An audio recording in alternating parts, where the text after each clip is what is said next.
दोस्तों नमस्कार। MT talk show में आपका स्वागत है।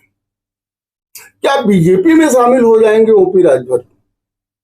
ओपी राजभर की पार्टी का बीजेपी में विलय हो जाएगा क्या? ऐसा मैं क्यों कह रहा हूं? ऐसा आपने थंबनेल में भी देखा होगा। इसके पीछे रीजन है, मैं कुछ चीजों पर, बातों पर जो है इशारा कर रहा हूं। आपको बताएं, आसाम के मुख्यमंत्री हेमंत बिस्वा शर्मा के बारे में आप जानते हैं। पहले वे कांग्रेस के नेता थे। कांग्रेस ने अहम जिम्मेदारी नहीं दी तो वो भारतीय जनता पार्टी में शामिल हो।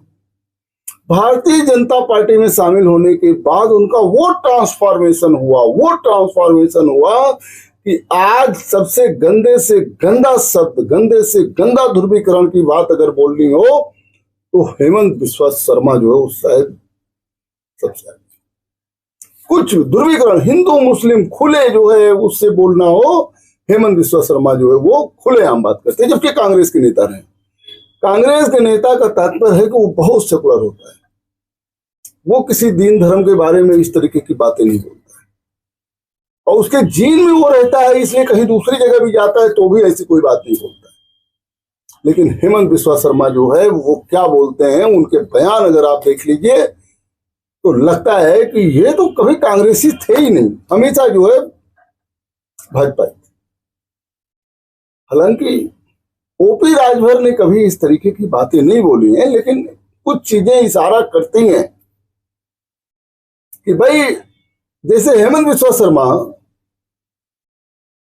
कांग्रेस में थे, कांग्रेस से जब वो गए भाजपा में तो दूसरे कार्यकाल में भाजपा ने उनको मुख्यमंत्री बना। आज बहुत जगह मुख्यमंत्री हैं, लेकिन उत्तर प्रदेश की योगी आदित्यनाथ के बाद अगर किसी का नाम लिया जाता है, आसाम के मुख्यमंत्री भाजपा के जो हेमंत बिस्वा शर्मा का नाम बहुत ही मजबूती और बहुत ही तगड़े से लिया जाता है। अब ओपी राजभर के बारे में क्या है ऐसा, क्योंकि मैं हेमंत बिस्वा शर्मा के बात का जिक्र करके उनका नाम ले रहा हूं बार बार। आपको पता है ओपी राजभर ने सबसे पहले कहा था कि प्रदेश में हर साल मुख्यमंत्री बदलना चाहिए, हर साल एक नया मुख्यमंत्री हो। उन्होंने मंत्रिमंडल में रहते हुए बात कही, समाज में जब वो भाषण देते तब भी कहते हैं, ताकि सबको मौका मिले ना।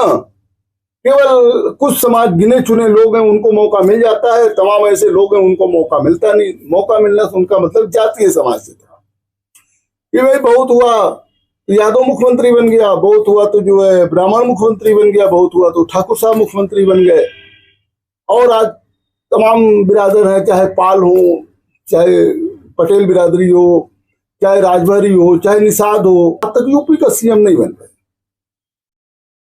तो ये ओपी राजभर का बार बार जो है वो रहता था कि साल भर में, लेकिन ऐसी उनकी स्थिति राजनीति में बन नहीं पाई।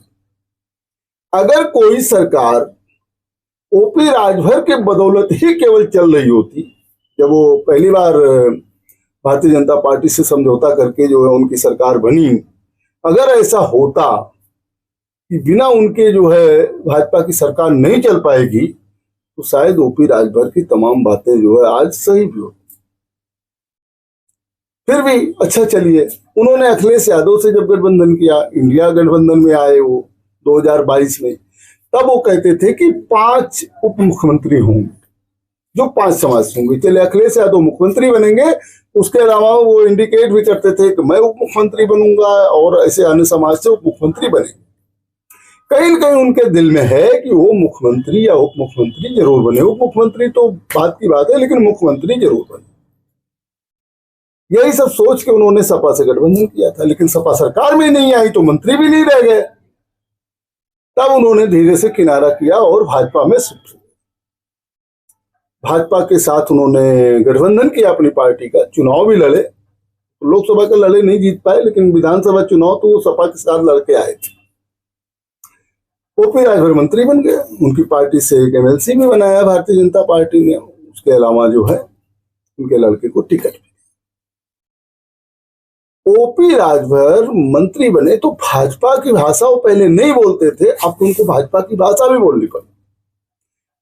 ओपी राजभर ने सबसे पहले ये कहा था कि आरक्षण का लाभ जो है पिछड़े समाज में कुछ लोगों को मिलता है, सबको नहीं मिलता है। एक सामाजिक न्याय कमेटी बनी थी, उसके अनुसार आरक्षण को जो है वो पिछड़े समाज में कोटे में कोटा कर देना चाहिए। ये बात भी उन्होंने मांग किया था। इस पर जो है प्रिया पटेल ने कहा कि पहले काउंट तो कर लो, पहले गणना तो हो जाए कि किसकी संख्या कितनी, उसी हिसाब से कोटे में कोटा करो, उनको भी दिक्कत नहीं है। अच्छा चलिए, ओपी राजभर एक ब्रॉड विचार भी रखते हैं, लेकिन दिक्कत इस बात की है कि उनकी पार्टी से ही विधायक हैं, मुख्तार अंसारी के लड़के हैं, लेकिन वो कहते नहीं नहीं, वो तो सपा के नेता से सिंबल मेरा था, बस ये हो गया। लेकिन इधर जो है ओपी राजभर में जो ट्रांसफॉर्मेशन हुआ है, उससे लगता है कि ओपी राजभर कहीं अपनी पार्टी का आगाए बगाए विलय न करें। दो बातें बताऊंगा।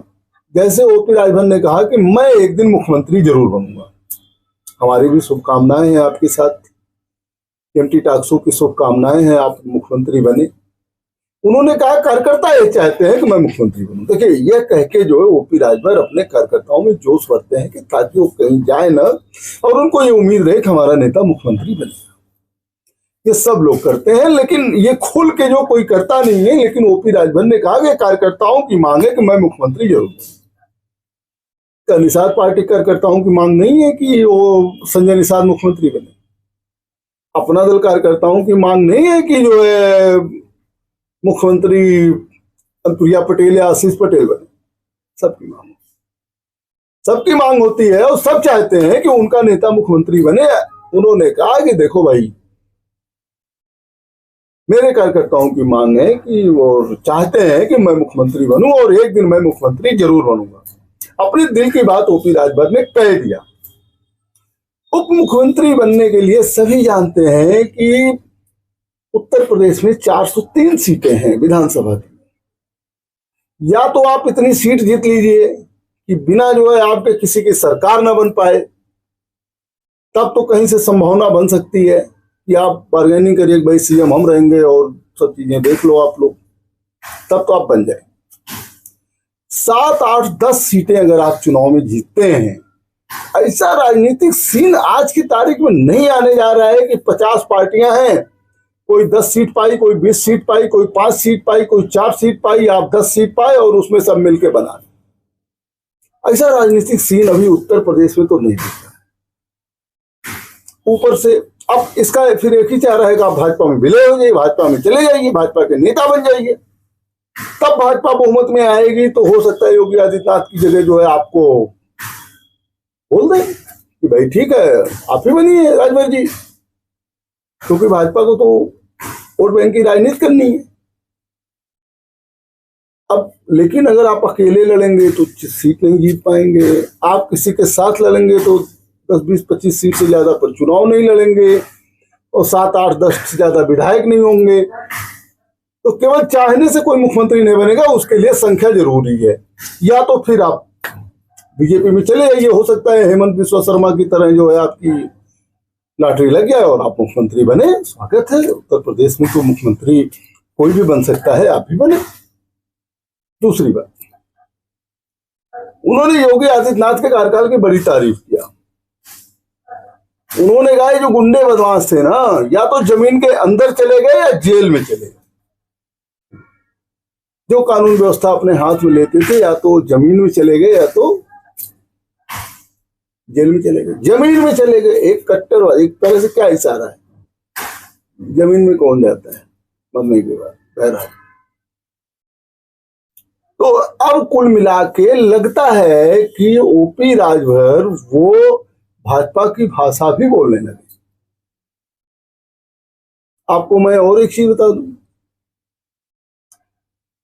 ओपी राजभर ने समाजवादी पार्टी का भविष्य का वैसे तो बोलते ज्यादा है, तो उनके लिए क्या कहा जाए। उन्होंने समाजवादी पार्टी भी जम के आलोचना किया। उन्होंने कहा वो 22 साल अभी सत्ता में नहीं आएगी। डाटा उनको याद है, डेट याद है कि 22 साल तक वो सत्ता में नहीं आएगी। अब ये दिव्य जानकारी जो है ओपी राजभर को कहां से मिला तो नहीं पता। उन्होंने ये भी कहा कि सपा के घर में 50% से ज्यादा करणी सेना प्रवेश कर चुकी है। बहरहाल बिहार में चुनाव की तैयारी कर रहे हैं। ओपी राजभर ने कहा हम एनडीए गठबंधन के साथ मिलकर चुनाव लड़ेंगे, एनडीए गठबंधन हमको देगी सीटें, क्योंकि जो है हम वहां पर बहुत काम किए। उत्तर प्रदेश में उन्होंने भारतीय जनता पार्टी के साथ मिलकर चुनाव लड़ना ही है उनको, लेकिन उनका पंचायत चुनाव अलग चल रहा है।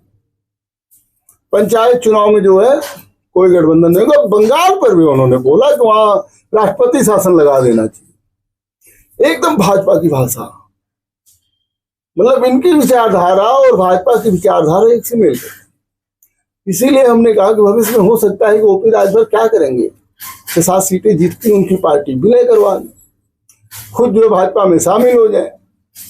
हेमंत बिस्वा शर्मा की तरह हो सकता है लाटे निकल जाए, और अब उसी तरह अपनी भाषा को भी जो है अगर चाहेंगे तो। हालांकि वो ओपी राजभर ने मेहनत किया है, अपनी पार्टी खड़ा किया है और समीकरण के अनुसार समझौता करके जो है अपनी पार्टी के विधायक बनाए हैं, और उनकी पार्टी के विधायक टूटे भी नहीं है।